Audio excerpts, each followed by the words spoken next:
Welcome to the Money Answer Show with host Jordan Goodman. Whether you are starting out, deep into your retirement, or somewhere in between, the Money Answer Show has the know-how to help you. Now here's your host, Jordan Goodman. Welcome to the Money Answer Show. This is Jordan Goodman, your host. My guest this hour is Tosha Silver. She is a spiritual leader.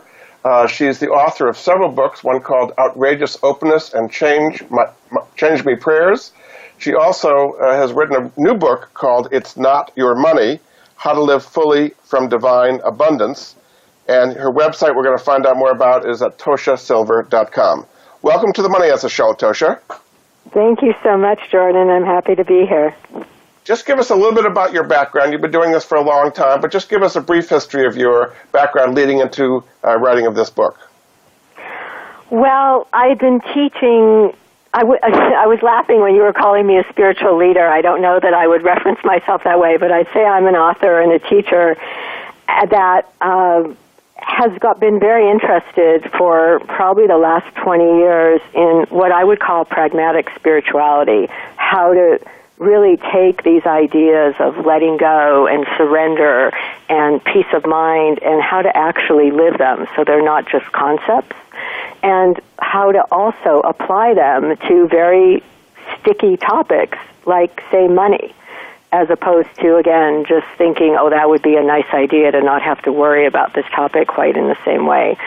So what led into the current book, It's Not Your Money, is that in the course of teaching the various kinds of classes I teach, people started requesting a book on how do you get out of all this endless anxiety, whether you have a lot or you have a little. It seemed like for many people the anxiety was the same.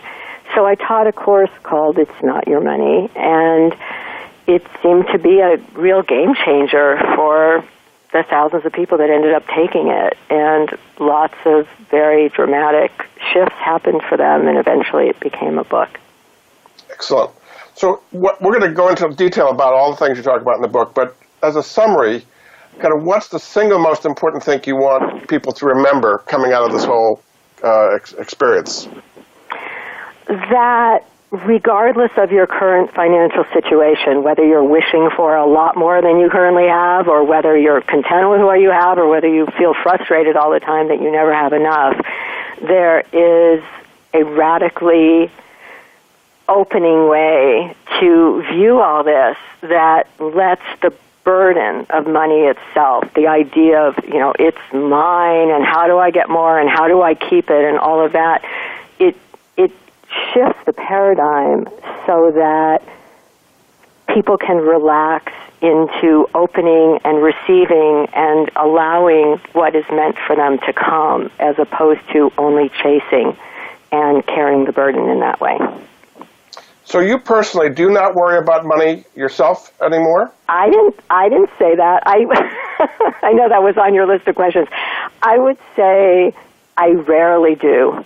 And certainly compared to who I was 10, 15 years ago before I learned to think this way, I rarely do. And I talk about that in the book, that I was somebody that was worried every moment, not just about money, but every topic imaginable. That was the kind of family I grew up in. And this act of learning about divine source and casting the burden deeply changed that. But yeah, get me on a bad day. We're in human bodies, sure. And then you have the tools for how to work with it. I think at heart, I'm a pragmatist. If a tool works, I'm all ready for it. So say people get into some kind of a tough money situation. They lost their job, or their spouse just died, or they went bankrupt, or they got laid off, or there's all kinds of things that can go wrong. Sure. How can people deal with that? Knowing that, as you would put it, divine source is there to help them get through it. But, that something traumatic has just happened. Kind of take us through what they should do.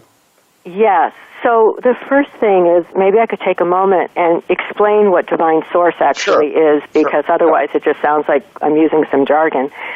So divine source is this idea that no person, place, or thing is your source, but that in fact there's this grand container, say, that is, the sound can sound sort of abstract, but if you just flow with it for a moment, that there is this container that holds everything, and that is divine love. So if you had a particular job that you really adored and suddenly you were fired, then the conventional way of thinking in this culture is, oh, what a bummer, and what's going to happen now, and da-da-da. But it's all coming from this idea that each job, person, place, or thing is the source. And instead, this opens up the entire equation and says, well, that got lifted out. In a sense, you could say, like being in a theater piece, something exits stage left, something else can be arriving stage right, but only if you're open to receiving it and you're not actually fixating on making that individual thing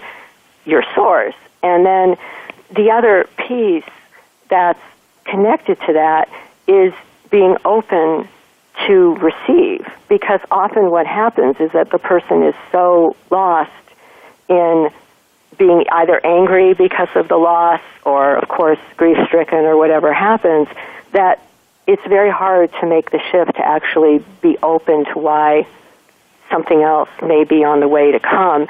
And then the third piece is a center point of the book, which I would call offering. And what you do then, and I do this a lot in the classes I teach, is somebody takes a very traumatic thing happening, like the kind of losses you're describing. They offer that back to the divine, literally by saying, this isn't mine. Like, I can't carry the burden of having just lost a family member or having just lost my home or whatever. So I'm now taking this massive weight and problem, I'm handing it to divine love for the highest solution to be shown in whatever way, including the right actions to be shown. So this is not a path of passivity, but it's that the entire burden of the whole inconceivable mess is now offered to something beyond the limitations of our human ego. So you have several examples in the book of that. One example you might go through and how you handled it is you were sitting there in your car and you got rear-ended and your car pretty much got wiped out, but you survived. Yes. Just that's a pretty traumatic thing. So tell us how you handled that in this situation. Yeah, so, just like you said, I'm in this accident, and of course, you're startled, and, for a moment you're angry at the drunk driver that hit you and drove away, and all this is going on. But at the same time, sitting in this car, this starts to become a default setting. It starts to become a reflex. So I'm sitting there, and I'm saying, okay, divine, love, God, whatever you want to call it, I never care what words people are personally drawn to, take over this situation. Show me the right actions. Take me over. Give me some peace and show me what to do.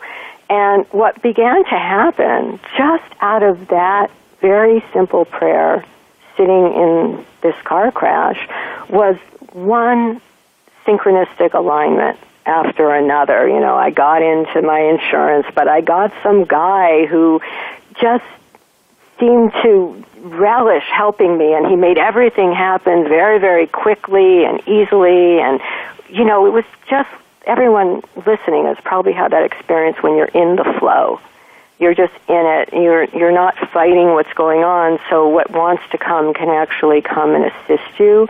And so very quickly they came and they took the car, they got me back to my house, and the refund check to reimburse me for the loss came, I think it was within 5 days. And the different guy was helping me when the check came, and he said, this never happens this fast. And he said, I think you got this check immediately because you have no resistance to the accident. You're not wasting any time being mad about it. You're not wasting any time blaming yourself for having been at the corner. You're just showing up and present and saying, now what? I'm open. And so the money came, and the money that came was actually far more than the car was worth. So to me, it was just one of those examples of how this can go. One of the words you mentioned is synchronicity. So maybe talk a little bit about that. Of how do things happen in a synchronistic way that seems to be outside your control? Well, there's a line, I think it's in the last chapter of the book, that says, the way knows the way when you get out of the way. And I always love that, because I think that's how synchronicity works. Like, when the instincts are in the lead, just that instinctive part of us, that gut feeling that says, call this person or show up at that particular meeting or don't go to that one because it's a total waste of your time, that when you start really letting that flow of instinct carry you around, there's an alignment that happens where, there's so many examples of it. All of a sudden, you're talking to somebody that you ran into 10 years ago, and suddenly they're back in front of you and they have a piece of the puzzle that you need. Or suddenly somebody's on the phone with you out of nowhere. I mean, to be honest, I would say your calling to get me on the show was very much like that, because I was like, well, should we do this show? I don't know if this is, if this is a spiritual show, are they really going to understand what we're doing? And every step of the way, when my manager was talking to your people, he just kept saying, these are the greatest people. You have to go on this show. And so there was just this alignment with the energy that made it clear. Excellent. Tell people a little bit what they can find at ToshaSilver.com.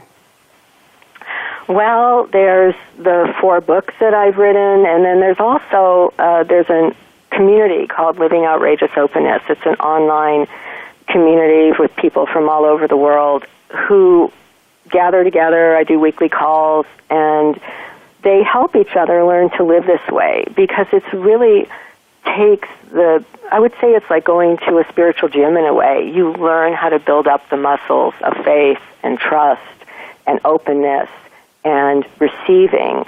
And so there's that, and then there's about 30 or 40 other classes that I've taught, courses I've taught over the years that are all in recordings that people can download. Terrific. Thanks so much. We're going to take a break. This is Jordan Goodman of the Money Answer Show. My guest this hour is Tosha Silver. Her latest book is called It's Not Your Money, How to Live Fully from Divine Abundance. And you can find more about the book and all the things she does at her website, ToshaSilver.com. We'll be back after this. You've been listening to the Money Answer Show with Jordan Goodman. If you have a question for Jordan or his guest, please call us now at 866-472-5790. That's 866-472-5790. Now back to Jordan. Welcome back to the Money Answer Show. This is Jordan Goodman, your host. My guest this hour is Tosha Silver. Her latest book is called It's Not Your Money, How to Live Fully from Divine Abundance. And her website is ToshaSilver.com. Welcome back to the show, Tosha. Thank you, Jordan. Some people kind of get shut down when they hear what some would call New Age or spiritual kind of language. But there's still a lot to be gained from this. What do you tell people who are kind of not on this spiritual course? Well, I tend to try to speak in language that's as free of jargon as possible. I mean, that's actually, I get turned off by some New Age language, when it really becomes intangible. And like I say, as a pragmatist to me, I try to keep the language as down to earth as I can. But I also say to people, if some part of you responds to this, even if the rest of your rational mind is going, wow, this is kind of wacky, but some deeper part of you is responding going, that's interesting. Like, it's almost like the silent pull from your heart that can really bypass what the mind is saying. That's often where people find my work from, because many people have found, I would say all my books, that some of them have no interest in conventional spirituality at all, and yet they feel this tug, like something is drawing them. Maybe they're only operating from a very small percentage of who they really are.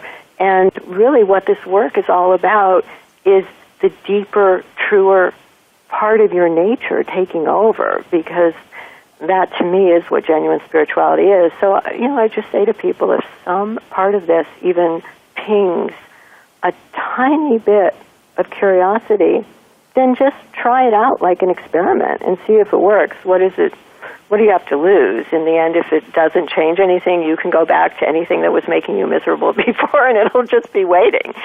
So I just treat it all like a grand experiment. Is it, some people would think of kind of left brain, right brain. Does that make sense? Is there a part of the consciousness that's more open to this than another part? Yeah, I mean, I think the part of the mind that is more intuitive and receptive, if you think about it, we live in a culture that doesn't honor that. And that, in fact, maybe the sea change that we're in right now, maybe it has to do with, more of the receptive nature coming to the fore. Because, look, if you think about it, many of the problems we're having as a planet might partly come from just go get it, I need it now, I want it, and if I can't have it, I want to grab it or fight for it. And I think there is another side of the mind that isn't only the scarcity survival side that says, let me learn how to relax and open and receive. And perhaps you could say on one level it's the feminine side, although it's present in everybody.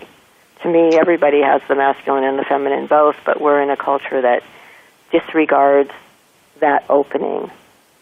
So left brain, right brain is one way to think about it, but the other way is like the 7 chakras. So you're saying to have your relationship with money be in the higher chakras, the enlightenment, as opposed to the survival. Is that a better way to think about it?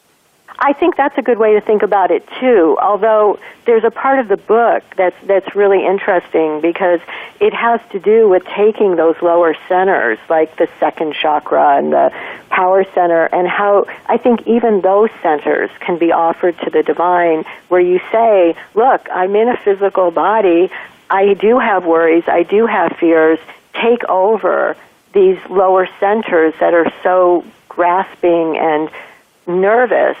Take these over and help me learn how to receive and how to trust that the right actions will be shown at the right time. So I really believe, actually, that all the chakras can be offered.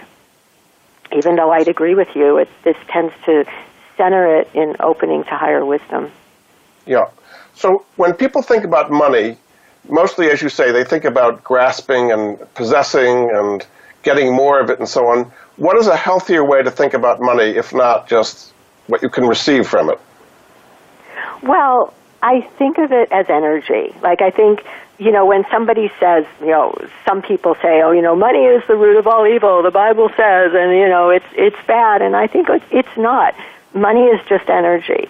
The travail that happens with money is the clinging to it and the attachment to it.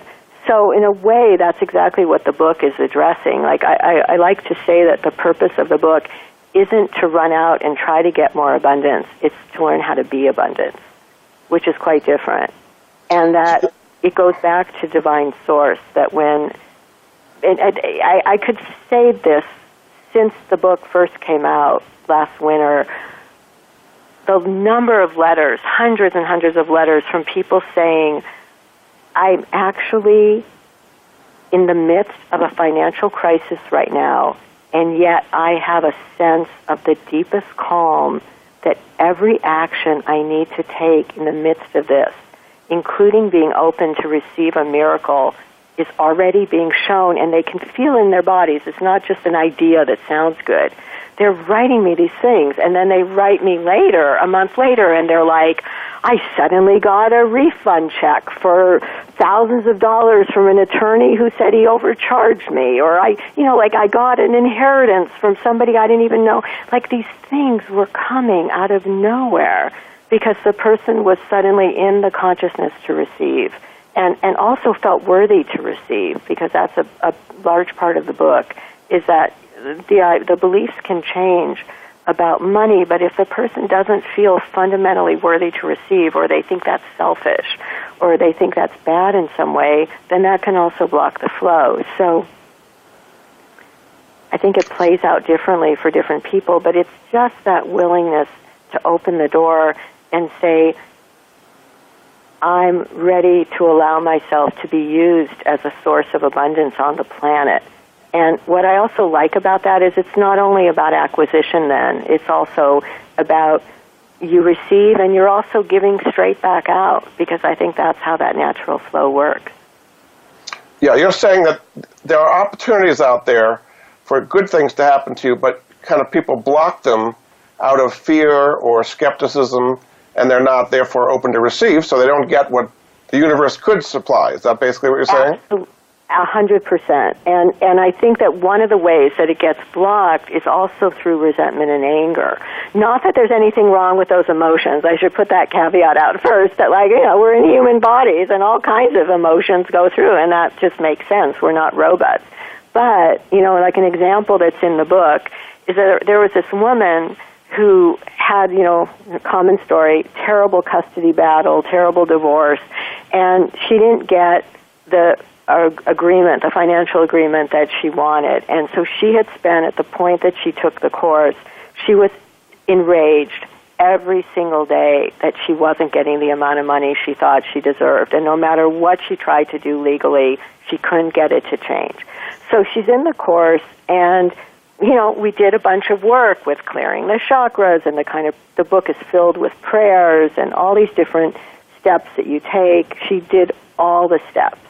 And then she suddenly reached me. It's like an 8-week course to really fully do the book. And at the end of about 6 weeks, she said, "Oh my God, I did not get more money from the settlement, but because I released, I broke dishes, I did everything I needed to do to get through all the anger at my ex-partner. I did everything. I did all these prayers. All of a sudden, she was an engineer. This job came that paid her 3 times what she used to get paid. Came out of nowhere. So she wasn't getting the money. This is how divine source works. Her mind had kept saying, that jerk, he's not paying me. It didn't matter in the end. She had 3 times the money from this other opportunity, because divine source can use anything. That's the principle of it.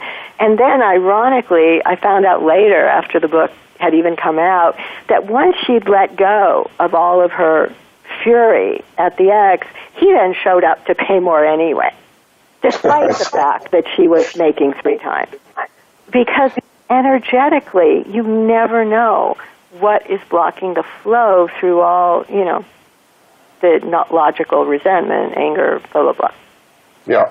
One thing people complain about today is the younger generation is entitled. They have this kind of sense of entitlement. They grew up with getting everything they want. Is that a way of blocking the flow if you feel entitled? I think sometimes. That's a really good question. I guess the way that I look at this is that if this, to me, there's a prayer that underlies this way of living that basically says, use me for the highest good on the planet. Let me receive all that's meant for me, but let me also give back wherever I'm meant to give back. And, it goes through a million other versions of that through the book, but that central way of living, as basic as it sounds, is really what opens up the doors. So I think this really isn't that entitlement that just says, I'm amazing, I deserve it all, because you're actually asking to be a conduit for the good. In a way, you could say it moves from, how can I use the universe to just try to get everything because I want it all, and it moves it into, how can I give myself to be this force of abundance on the planet, because when I do that, every single need is going to be met. And, in the beginning, even when you said to me, do I worry about money, that's the very first place I go. If I start to worry about something, you pick up the paper and you're like, holy God, what is going on here? Right back into that spot that says, here to serve the planet and be a force for good, every true need will always be met. Very good. We're going to take another break. This is Jordan Goodman of the Money Answer Show. My guest this hour is Tosha Silver. Her latest book is called It's Not Your Money, How to Live Fully from Divine Abundance. You can find out more about her courses, and her books at toshasilver.com. We'll be back after this. You've been listening to the Money Answer Show with Jordan Goodman. If you have a question for Jordan or his guest, please call us now at 866-472-5790. That's 866-472-5790. Now back to Jordan. Welcome back to the Money Answer Show. This is Jordan Goodman, your host. My guest this hour is Tosha Silver. Her new book is called It's Not Your Money, How to Live Fully from Divine Abundance. You can find out more about her at her website, ToshaSilver.com. Welcome back to the show, Tosha. Thank you, Jordan. Happy to be here. Now, you've studied Buddhism and also yoga and yogic philosophy in various ways. How does that inform people's views towards money? Well, I would say there's a part of the book where I'm talking about some Sanskrit words that really are the sort of centerpiece to the book, to at least one piece of it. And one of those words is called a parigraha. And what it means is non-grasping. It means when you have an open hand that lets what wants to go, go, and what wants to come, come. And there's another Sanskrit word called Ishvara Pranidhana, which means surrender. And so it's like these ideas, and there's another one called Viragya, which is detachment. It's like as you do this kind of work, and especially as people were in the course for 8 weeks, or as they do the book for 8 weeks, they find that the things that are making them grasp and cling start to get cleared away so that there's room for what really wants to come. And I mean, if you go to a basic principle, I would say, in Buddhism is just that suffering arises because it's a world of impermanence. And so, we live in a culture that's constantly saying, oh my God, if you lose this or that, you're in trouble because that, what are you going to do then? But in fact, if you know about divine source, then you're not in that trap of impermanence because you're saying, yes, one thing leaves, it will always open for the next thing that's meant to come. You start to be able to move with what wants to unfold through you as opposed to the suffering that comes from clinging on. And even, there's a story in the book, a couple of them, where people had enormous losses, where they lost a great deal of money and they had to go through really forgiving themselves for those losses because the self-blame and the self-flagellation of that was actually keeping the next round of abundance from arriving. So, I think that there's a lot of just how to get out of the way so that this natural flow that so many of these ancient teachings talk about can happen. Although you can't ask for it too much, you tell a story in the book about a group that got together to want to win the lottery, and the lottery was going up. And they thought they bought a bunch of tickets and they were going to win. They were hoping for it so much, and then they didn't win. So you can kind of hope for it too much to some extent. Is that right? Really, the nature of this book is not about hoping for anything, and it's actually not even about requesting money. It's about asking to be a force for abundance on the planet, which is quite different. It's to me, I would say a lot of books out there that I've seen on abundance, especially New Age books, they come from a certain consciousness, which is okay about, I want more, I want to get more, help me get more, I'm co-creating with the divine to get more. This is quite different. This is really saying, I'm here to serve the light. And as I serve, as I'm willing to be transformed so that I myself can be a force of abundance on the planet, every need will be met for the highest. And there's something so powerful in doing that because then it's a genuine casting of the burden. It's not just, I have this agenda of, here's my list of, I want 10 houses and I want my 2 cars. This doesn't really work that way. This has to do with if you get everything out of the way that you don't need. And a big part of the book does that, like where people are cleaning out their homes, cleaning out clutter, cleaning out old beliefs, cleaning out, things that are just stifling and deadening them, that when those things are released and when this cosmic divine plan, this plan of love is invited to come in because there's now space for it, what it brings is actually so far beyond what people can dream of. That's what I've been finding is the letters people are writing, they're going, I would have never even known to ask for this. Yeah. So how with parents bringing up children can develop a healthy relationship with money using this approach?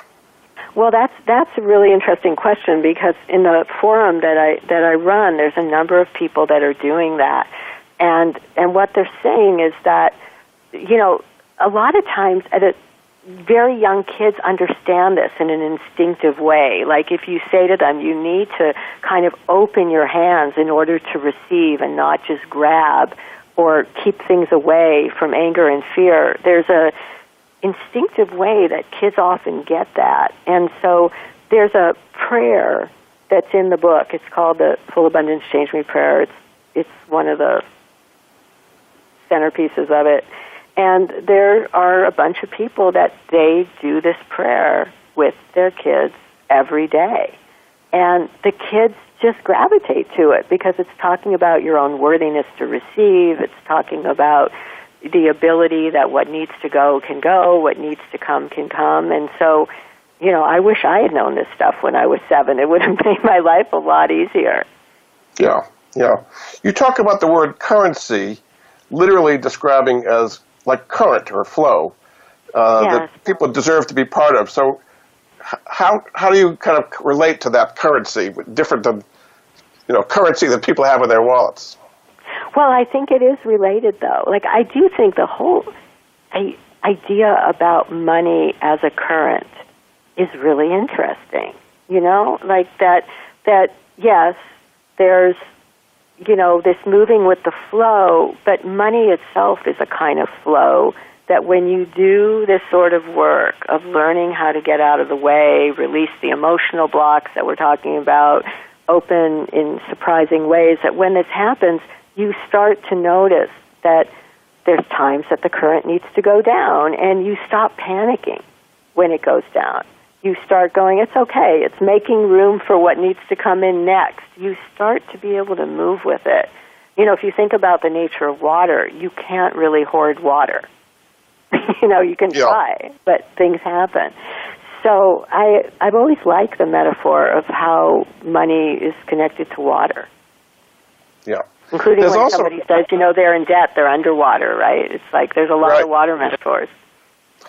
Let's talk about debt a little bit, because that's one of the biggest problems Americans have. We currently have about $14 trillion in consumer debt. We've got mortgages, we've got student loans, car loans, healthcare loans, credit cards. It's just huge. That's such a burden on people. It makes it difficult for them to kind of be optimistic when they're, just say you graduated from school and you have a huge amount of student loans. How can you use your techniques to kind of not be weighed down by that debt? Well, you know, especially the thing with student loans, it's a topic I've thought about a lot because I think it's so intense that this is what kids end up with when they come out. And this beautiful thing with offering is that it can be applied to any burden. And so I've done this with people in, you know, various courses I've taught where they've been like, okay, I've got this massive student debt. And how on earth? And so you start from the place, the book goes through it all, you offer that debt back to the divine, you say, this can't be mine anymore, I'm beyond clueless, I don't know what I can do here, I'm calling in a miracle, show me the actions, show me what I'm here to learn from this, because a piece of it is so much energy gets wasted in, again, the self-blame, the self-flagellation. So instead, it's turned around to say, I'm in this situation now, get me into the present, show me the right actions, show me what to do here to let this begin to move. And I'll tell you, the things that have come from people, because the burden is offered, and then when you're doing that, you're also saying, I'm open to receive from the most surprising of places because it's divine source. I'm no longer saying it has to come this way or that way. People have had jobs arrive from nowhere. People have had opportunities come. People have had one woman, she got out of, I think it was chiropractic school, and somebody arrived in her life who basically said, this is a gift, it's not a loan, we need more female doctors. I want to pay this much of your debt off. Wow.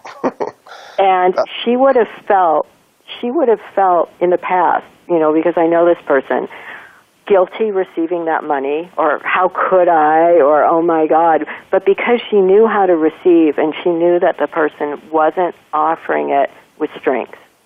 Yeah. They were just saying, I really want there to be more female doctors on the planet. She said, I gratefully receive that. Wow. So that's fantastic. To me, it's the stuff about divine source is really at the bottom. You know, you're saying, I don't care how it happens because this is no longer my burden. I am open to receiving, and then use me for the highest. Because, of course, for her, she's like, wow, now that I don't have to carry this entire burden myself, it just deepened her commitment to becoming a great chiropractor. She's like, now I really want to help. Yeah, fantastic. All right, we're going to take another break. This is Jordan Goodman of the Money Answer Show. My guest this hour is Tosha Silver. She is a spiritual leader. I would agree with that. Her latest book is called It's Not Your Money. How to Live Fully from Divine Abundance. Her website, toshasilver.com. We'll be back after this. You've been listening to The Money Answer Show with Jordan Goodman. If you have a question for Jordan or his guest, please call us now at 866-472-5790. That's 866-472-5790. Now back to Jordan. Welcome back to The Money Answer Show. This is Jordan Goodman, your host. My guest this hour, Tosha Silver. Her latest book is called It's Not Your Money, How to Live Fully from Divine Abundance. You can find out more at her website, toshasilver.com. Welcome back to the show, Tosha. Thank you, Jordan. So it seems like there's a big part of this that is in some traditions called basic trust. You've got to believe that when you open yourself up, that good things are going to happen. That may be hard for some people to do. How can you kind of get to accept that basic trust? Well, you know, there's a part of the book that is about the inner child. And I actually think that the child and trusting, the inner kid and trusting are very connected. Because it's true. I mean, depending on somebody's background or whatever, you could say, what, I'm going to let go into what? You know, into disaster? Like, you know, and also because surrender and opening can be mistaken, as I was saying earlier, for passivity.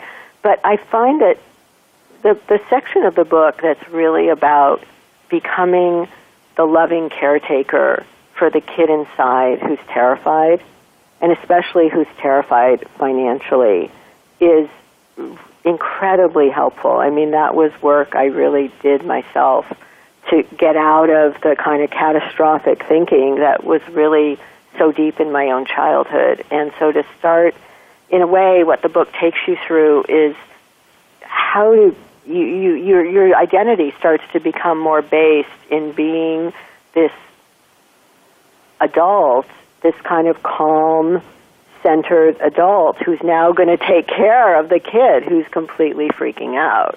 And it's literally a shift of identity. You don't get rid of the kid. You're there. You're taking it in your arms. You're comforting it. But for a lot of people, and I really noticed this with the responses to the book, they'll write me and they'll say, you know, I've discovered that most of my fears, not the ones that are coming out of, you know, genuine things that are in the culture, but most of the really catastrophic fears were my kid and were straight out of my childhood, and that the more I began to let him or her know, I am here for you, the more the kid started to calm down, and I started to be able to take care of the money as opposed to the kid, because I think for a lot of people, it's not just that, you know, the title of the book is It's Not Your Money and It's the Divine's, but there's another layer to this that for many people, the child is running the money. You know, yeah. The child is the one of like, I'm depressed today, let me go get, you know, this credit card go crazy. And that the more the child is taken care of, you start to instinctively know when to spend, when it's not a smart idea. The instincts in a healthy adult way start to take over. Yeah. You talk in the book a lot about the law of attraction. So just kind of describe that a little bit. How can people tap into the law of attraction? Well, what I'm talking about, okay, what I say with the law of attraction, because this is not a law of attraction book, I would really say that the law of attraction is a piece of the story that actually gets a tremendous amount of press, which is the idea that what you think about and what you dwell on creates a vibratory energy that you draw to yourself. And so what I say in the book is there's a piece of that that's absolutely true. However, I don't actually personally believe that every single thing we think happens. I think the world is much more complicated than that. Otherwise, everybody in the world would, have every single dream that they wanted just from thinking about it.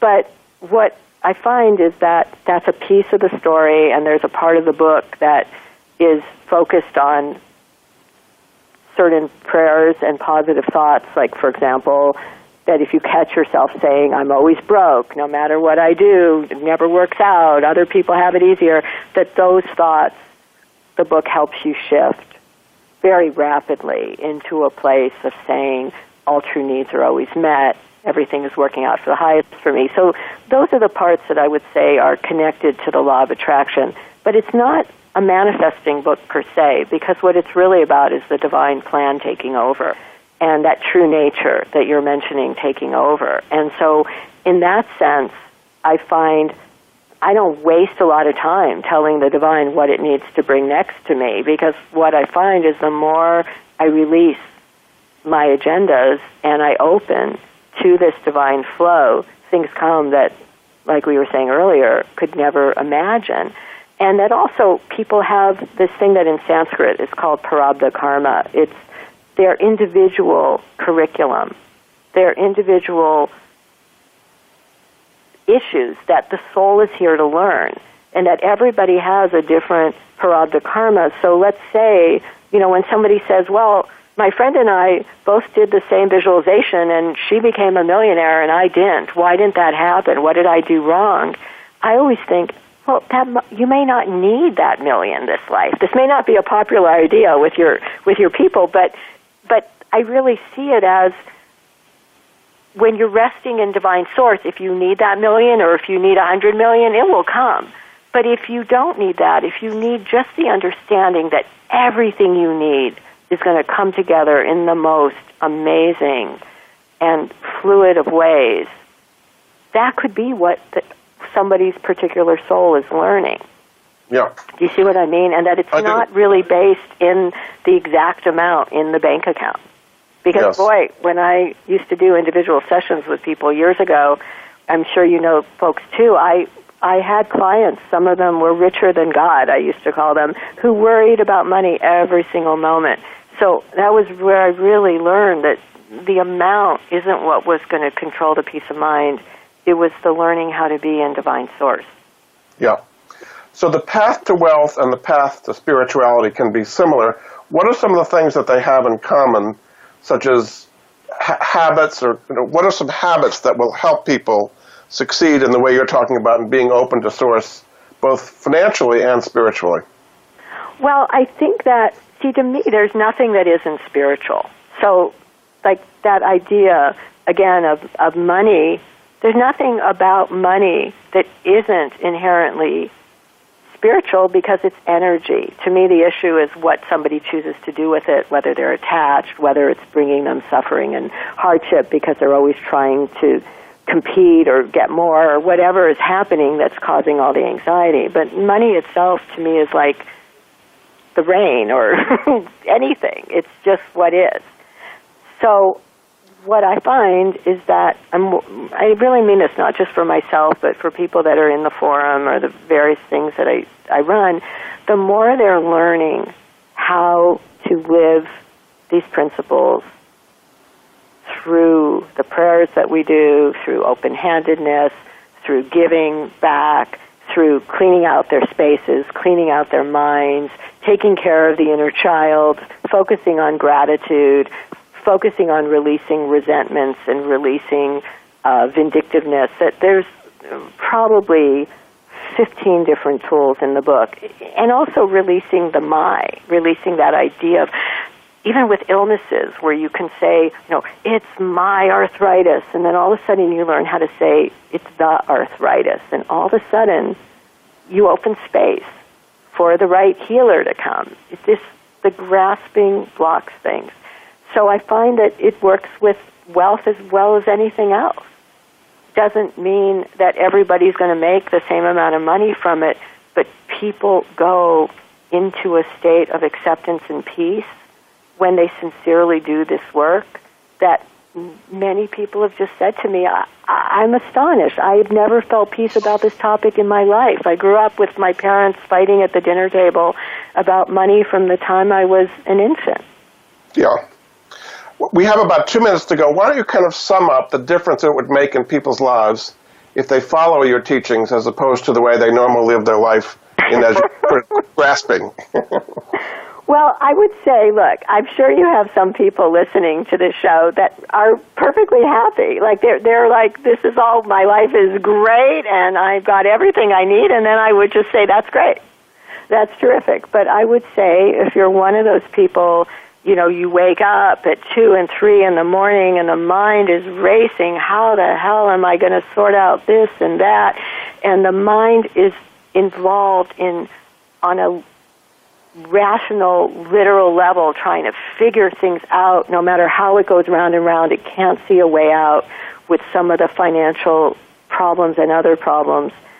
Pick up the book, because you have nothing to lose except experimenting with a completely wild way to live that's actually extremely practical. Very and then good. Write me a letter and tell me what happens, because I love the letters, seriously. So you've made a major impact on a lot of people. It's really great. Well, thanks so much. My guest this hour has been Tosha Silver. Her newest book is called It's Not Your Money, How to Live Fully from Divine Abundance. You can find out more about her and write her an email at toshasilver.com. Thanks for being a great guest on the Money Answer Show, Tosha. Thanks so much. We'll be back next week with another edition of the Money Answer Show. Goodbye for now. Thank you for joining Jordan Goodman and the Money Answer Show. If you have a question for Jordan, please visit his website at www.moneyanswers.com. And be sure to tune in every Monday at 12 p.m. Pacific Standard Time right here on Voice America Business. See you next week.